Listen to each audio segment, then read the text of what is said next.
During dinner, Navier watched Heinley, who claimed he had been afraid of ghosts, but he calmly led his men to investigate ghosts with a crown. She decided to test Heinley, who hadn't stayed at the palace. Heinley expressed his fear of ghosts but felt safe with his queen. Heinley, a charming and lovely man, appeared cute and charming to Navier, showing his trembling hand which resembled a pitiful hound dog. Navier thinks his attitude was strange, as he showed a different attitude to others. Navier was with Grand Duke Capman to discuss items for trade. Capman expresses interest in market research, but acknowledges the need for help from the emperor due to his lack of detailed information about trade groups in the Western Empire. After the meeting, Capman hesitated before revealing that the ghost's commotion is led by Marquis Ketrin, and Duke Liberty turns a blind eye. Capman left quickly, but Navier understood his meaning. Navier informs Heinley about Marquis Ketrin as the one behind the mysterious ghost. Heinley reveals that it was possible since Marquis Ketrin can use illusionary magic. Navier is surprised to learn that the Minister of Foreign Affairs is a mage. Navier asks Heinley to take care of the investigation using an eye for an eye and tooth for a tooth, while Heinley agrees, expressing his enjoyment. Viscount Langdale capture Marquis Ketrin and announce the plan's success to Navier, promising Marquis Ketrin will sleep for 7 to 10 days. Since Marquis Ketrin was put to sleep, the ghost never reappeared. Neither Heinley nor Navier had to spread any rumors. People began to murmur on their own. They were outraged, convinced that Marquis Ketrin had done it as revenge for Krista's expulsion.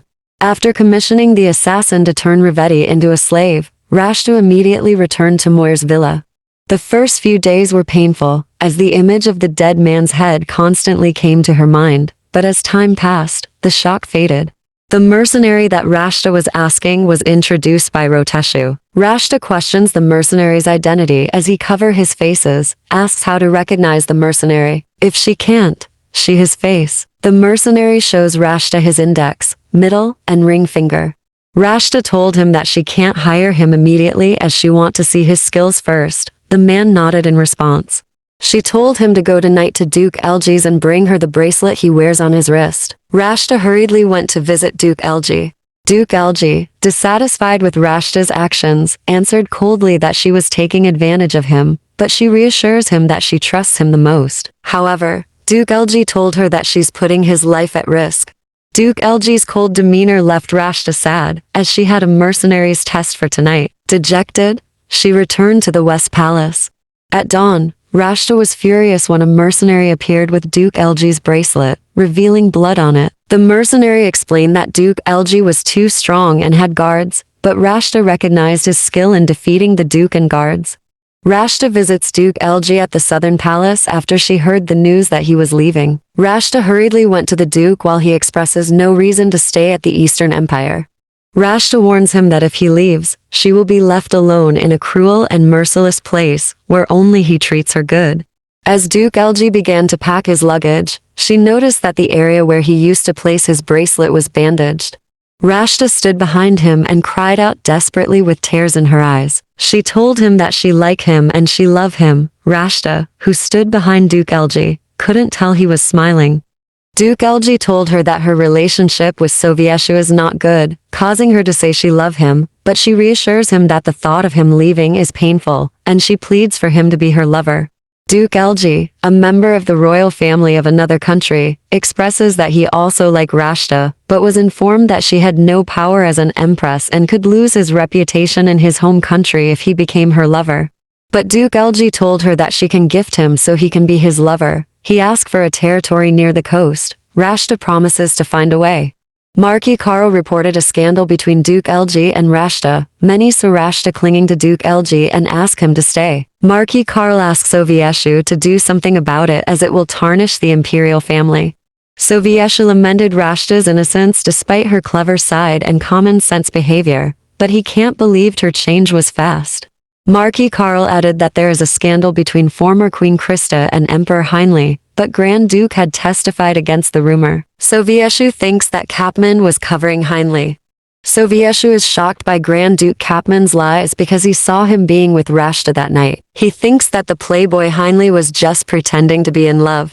Joneson, a journalist, is frustrated with the lack of news about his sister's disappearance. He has requested an audience with the emperors and received assurances of investigation. He decides to question the maid working with his sister Arian. He asks Arian to help him find her, but she hurries away, causing further suspicion. Joneson pleads for her help, but Arian refuses to provide any information. She told him she can't say anything because of her fear for her life. Arian whispers, "People are not all they appear to be." She advises Joneson to doubt the person he believes in the most, leaving him stunned and confused before she left. Soviesha was leaning on the wall when Arian told him she complied with his orders. What Arian told to Joneson was everything in line with Soviesha's instructions. A rumor circulated in the Eastern Empire's capital about a maid sentenced to death for hitting an empress with a chair. People questioned her sanity and common sense. However, a famous newspaper published an article stating that Empress Rashta's maids have not resigned from their jobs due to their free will. The article raises questions about the reasons behind these, as all maids are commoners and Empress Rashta's personality may be causing these issues. Rashta enjoyed reading the commoner's newspaper. Because of this, she was able to read this article immediately. Once Rashta read it, she was terrified and went to visit Soviesha. Soviesha reads Rashta's newspaper and explained to Rashta that her journalist is angry. She thinks he is angry because of what happened to Delise. She pleads with Soviesha to stop such articles, as Rashta's image may be affected. Soviesha advises to leave the journalist alone because they don't know how he will react, while the rumor will disappear in no time.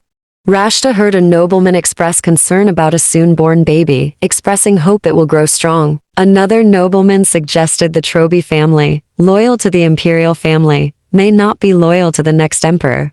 After hearing this, she felt chills just imagining her child will have many enemies. Rashta decides to protect her child by eliminating anyone who might block her path.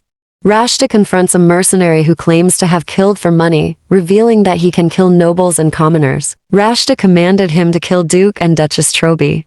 The amount to kill the Trobys are big. That's why Rashta seeks help from Duke Elg to borrow money. She promises to repay him and ensures all loans are documented in writing.